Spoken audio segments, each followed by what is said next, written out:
Well, hello there guys, and welcome back to the channel. We have a handful of announcements to get through, so we are starting with this video that is portraying to adjustments to the current Alliance War setup. If you call it Alliance War, but that's fine, because there are changes to no adjustments. And before I get into them, this as well as some of the previous changes, as well as the fact that the Saga champions just changed midway through the season, it's kind of showing that this thing hasn't been thought out. This thing definitely did feel kind of like out of the blue, rushed, and not necessarily tested and thought through.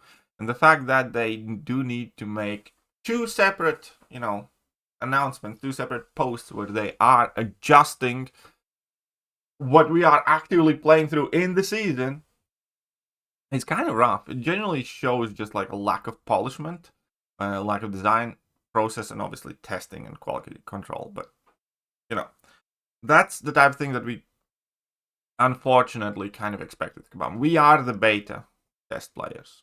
Kabam figures something out, and often it's wildly off the mark.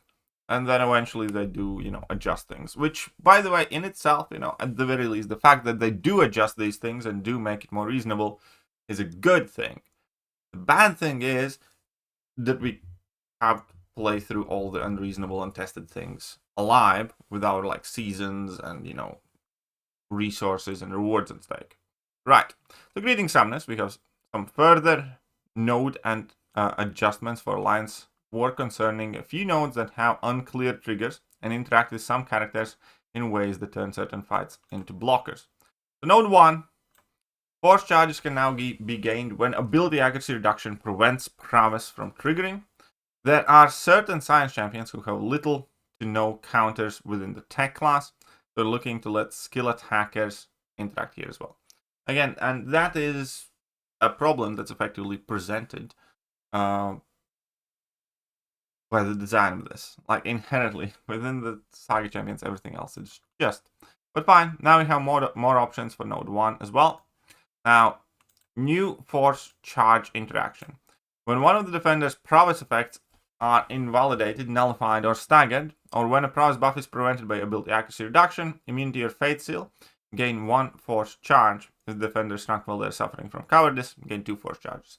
That does make it significantly easier. Again, there's ability accuracy champions can now try and get the fights done. Now, node 3 fixes. There are certain champions who don't allow for their regen to be inverted. So looking to fix the interaction by allowing the node to activate when triggering a regeneration effect while regen rate is at 0. And this is again one of those problem nodes that are some very, very, very massive major problem placements. Because if you can't mess with opponent's regen, then it's very, very hard to counter them.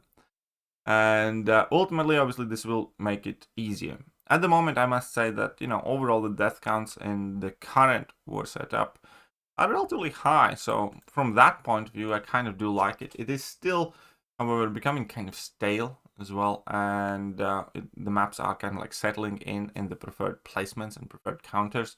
And I think with this new setup, regardless of what else you think, whether you do like it much, much, much better than the old one or not, I think we'll definitely go down the route of players having to do the same exact fight 10 times a season or something.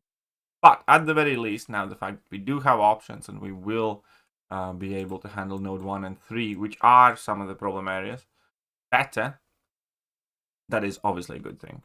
So, good for us. Right, that's it for this one, and in the next video we're going to be covering the upcoming War of Alliance War season once this one is actually finishing. So, see you soon then. Bye-bye. Hello there guys, and welcome back to the channel. So, we have all the information about the next